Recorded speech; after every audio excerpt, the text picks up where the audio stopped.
What happens when you walk into a Taco Bell in India? Apparently, the Tikka Masala Burrito. Because I don't have the $1,000+ or really want to sit on a 20-hour flight, I thought, let's make one with everything from scratch, including the flour tortillas.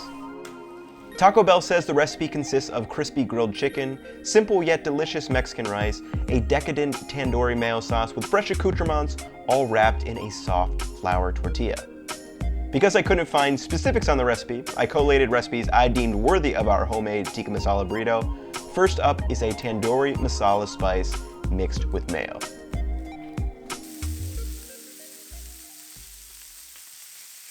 For our spice mix, we are grounding our own spices. Why?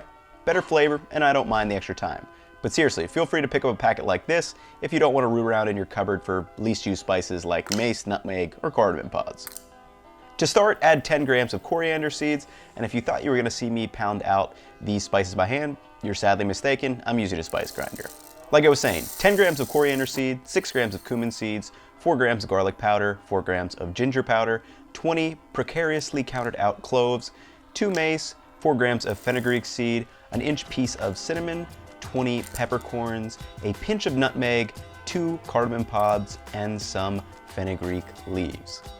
With all those added, ground it down to a wonderfully aromatic spice mix. And you can jar this up, and we're only going to be using about a spoonful or 2 in our actual mayo. You can use the rest of it for other Indian dishes.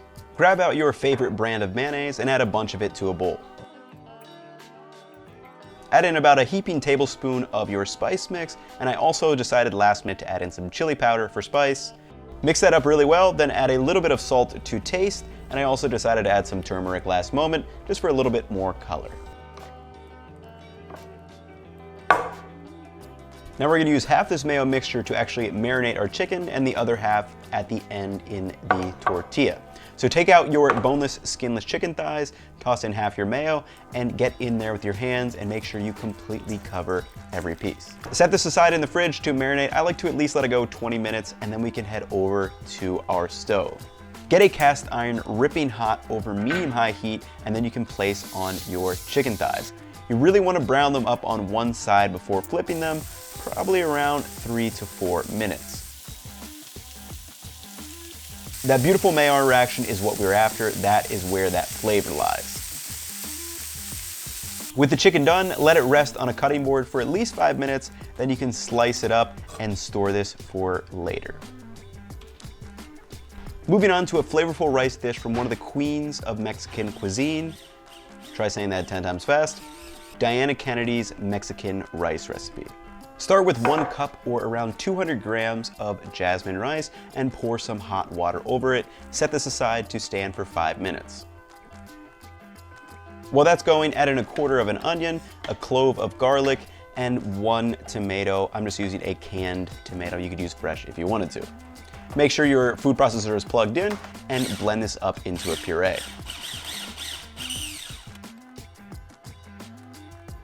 With the rice done relaxing in its bath, just strain this off, and now we can transfer over to the stove.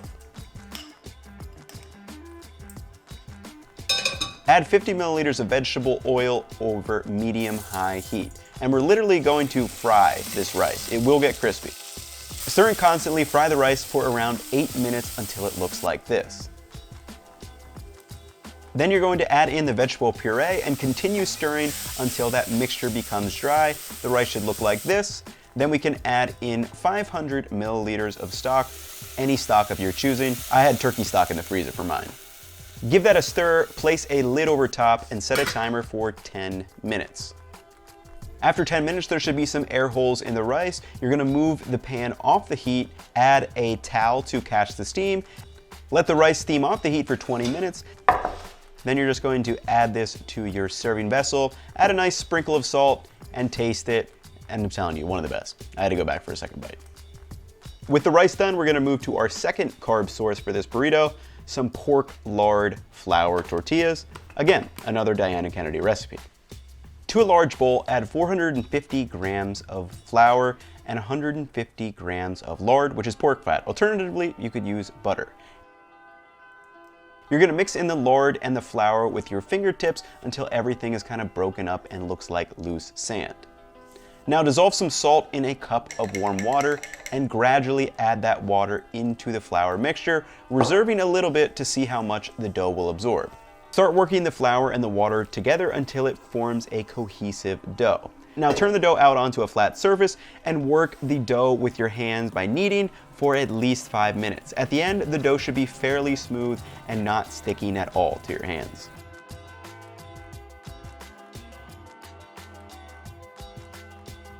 Weigh out the dough and divide it into 10 even pieces, in my case, 77 grams each. With the 10 pieces, now I need to roll them into a very smooth ball with your hands. Just kind of cup your hands and roll it around on the cutting board. And once all 10 balls are done, we're going to cover these in plastic wrap and let them rest for at least 20 minutes, though you can go up to 2 hours if you need to. Now heat a large griddle or cast iron over medium-high heat, and you're going to flatten out your tortilla balls and roll it out to your desired thinness. For me, I like these pretty thin. Now just lay the tortilla on the hot griddle. It cooks in like 10 to 20 seconds a side. Flip it to the other side for another 10 to 20 seconds. The tortillas should just be lightly browned in spots. Be careful not to overcook them, or else they will become hard instead of that nice, soft, and pliable. And I'm telling you, if you've never made pork lard flour tortillas, I can say these are one of a kind. Once the tortillas are done cooking, just stack them into a large cloth or kitchen towel until you are ready for serving, which in our case is right now. With all of our components done, it's time to wrap up this bundle of Mexican and Indian food appropriation.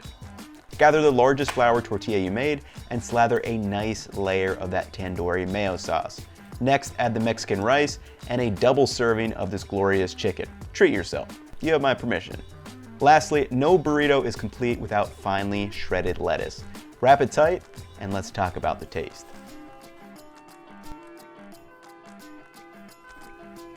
Time to enjoy, my friends. I've tried all those components separately. Let's take a bite all together.